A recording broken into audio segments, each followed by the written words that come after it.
What's good, YouTube? It's your boy Flame back here with another video. Alright, so let's have this conversation today. Most people think about getting rich in trucking and they think, okay, so I have to drive for a little bit, get some trucks, put some people in those trucks, you know, haul some loads, and eventually I'll have enough money to where I could get out the truck and then just live my life how I want to live. Obviously, that's not the case. That's why so many owner-operators go broke or are forced to go out of business. But there really is an avenue to obtain that type of wealth within the industry. But you have to be thinking long term, and you have to plan, vicariously plan. So I'm going to be sharing that blueprint today. First, I just kind of wanted to establish my credibility, get some things out the way. Obviously, I am not an owner-operator. I have not been driving that long, only for a few months. And most of this information has come from other people that I've talked to, other drivers, fleet owners, both failures and successes. I'm not saying they're failures, but who have tried to run a fleet and failed, and then the people that have done it successfully. And I've noticed there's a lot of reoccurring mistakes, so we're gonna go over all those today in this video. And also, on another note, I'm planning on dedicating my entire 20s, maybe even 30s, all to this industry, trying to advance and get rich in this industry. So I'm staking my future kids, their financial stability, all on this industry. So I feel like I have some credibility just off of sheer dedication. But yeah, that's all. I just wanted to get it out the way. But yeah, I'm gonna be dropping this blueprint as we go through it. I think you'll see that it's pretty sound. It's logically, it's sound. Obviously, it's gonna be a lot harder than just the stating facts, but for the most part, it's pretty simple. And yeah, let's not waste more time. Let's get straight into it.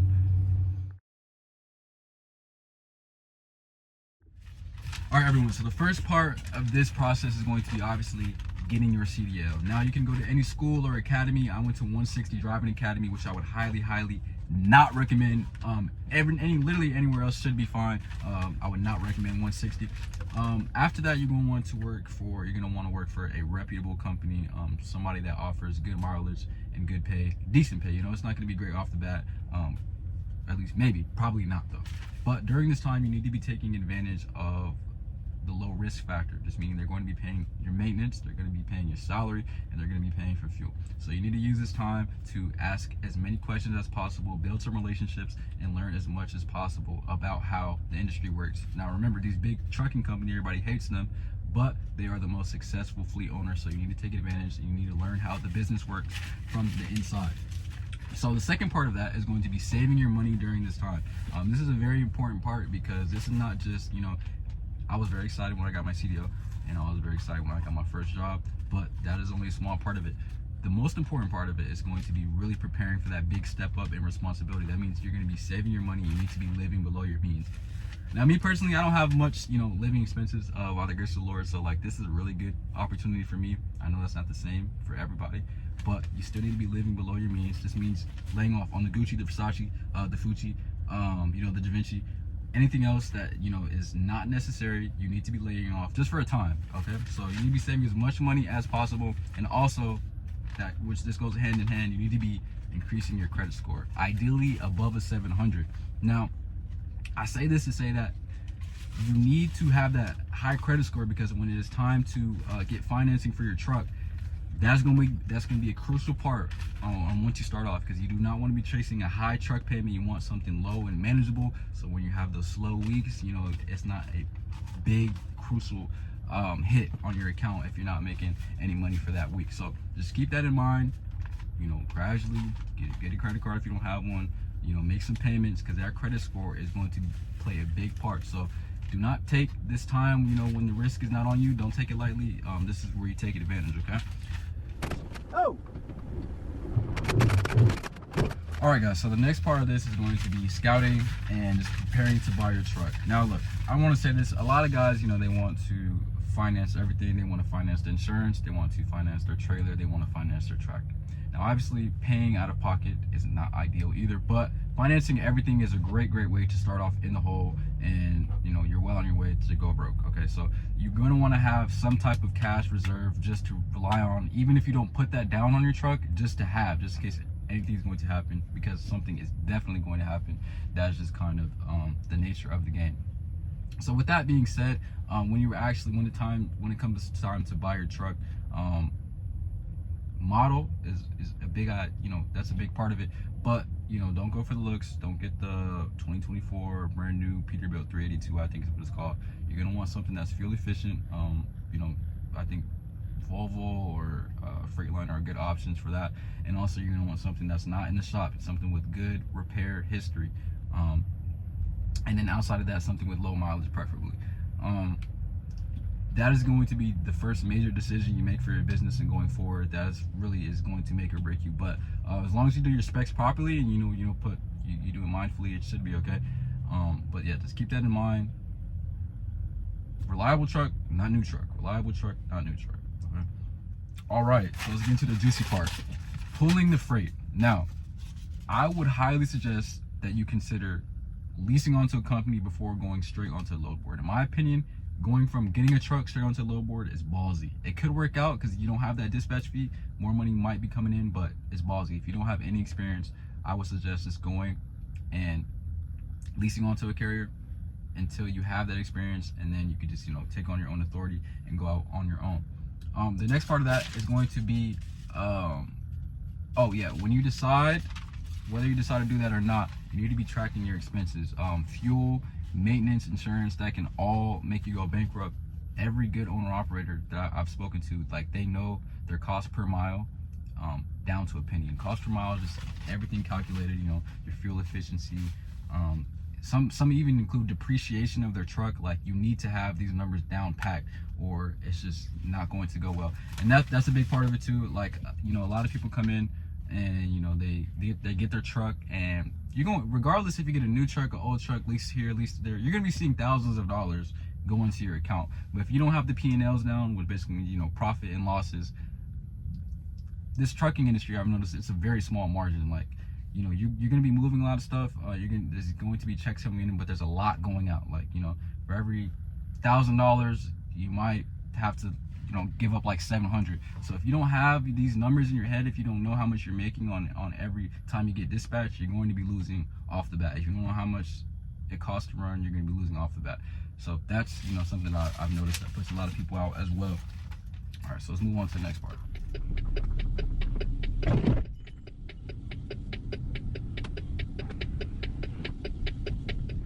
Okay, the next part of this beautiful plan is going to be cutting out the middleman.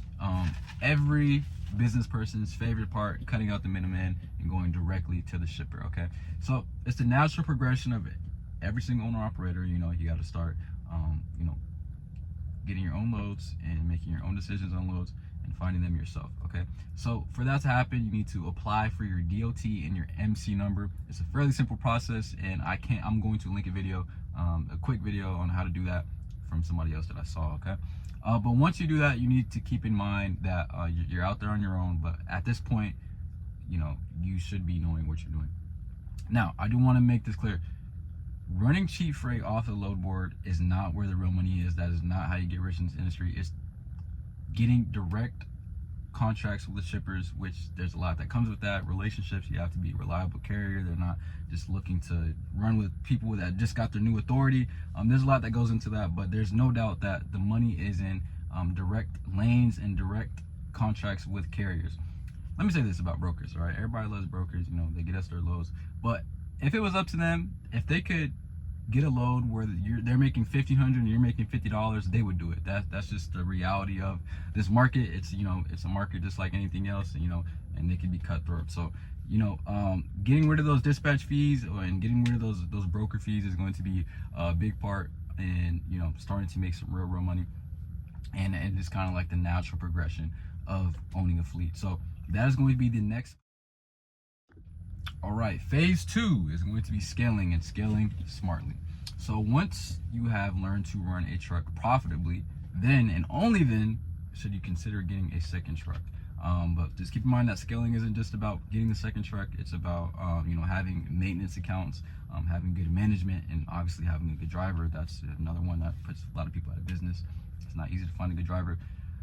And I'm thinking once it's time for me to hire a driver, one of my things I'm going to look for is drivers that have been owner operators before, and then maybe want to come back to company driving just because they just have a little bit more respect for the equipment, and they just have a little bit more experience. And yeah, I'm a company driver, but I try to take care of the truck. I try to do right by Swift. But yeah, but besides that, It's going to be having the right systems in place, and having maintenance accounts. And besides having a good driver, you just want to make sure that your business could handle growth.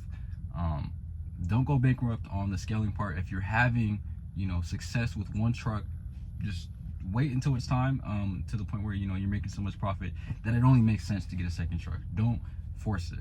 So only move when you can't move.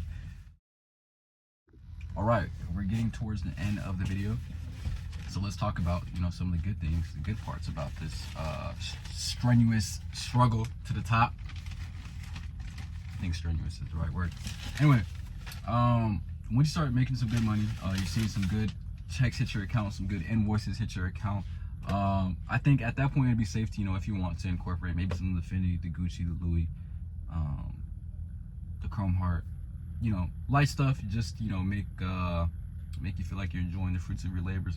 But highly consider holding back on any of the big stuff, the cars, jewelry, anything that is really not out of necessity. The best truckers, they're pouring back into their business, they're reinvesting into their business. So just highly consider investing in something that is outside of trucking, just so all of your money is not coming from one place. And like I said, this is the end game. This is when you're making a lot of money, and now you're looking at your account and trying to decide what you want to do with it. So yeah, just investing is going to be a big part of that long-term growth and stability. And this is all, I'm assuming, that when you're outside of the truck, so you're just kind of managing. Just highly consider just holding back on some of the luxuries and spoils, and just putting it back into your business or elsewhere that is going to generate profit. Hello? Yeah, I'm recording right now. You want me to tell them right now? Yeah, I guess I could. All right, y'all, super crazy, super unexpected, but Uncle Sam just called me. He said to tell y'all that he needs 50% of what you got. Nah, I'm just playing. But on a serious note though, taxes are still a thing, guys. Make sure that you are keeping that in consideration. Once you are no longer a company driver, your taxes are not automatically deducted. So just make sure you're saving 25 to 30%, putting it aside to pay the IRS, and then make sure that you're working with a tax professional, taking advantage of all the tax write-offs. There's actually a lot for truck drivers.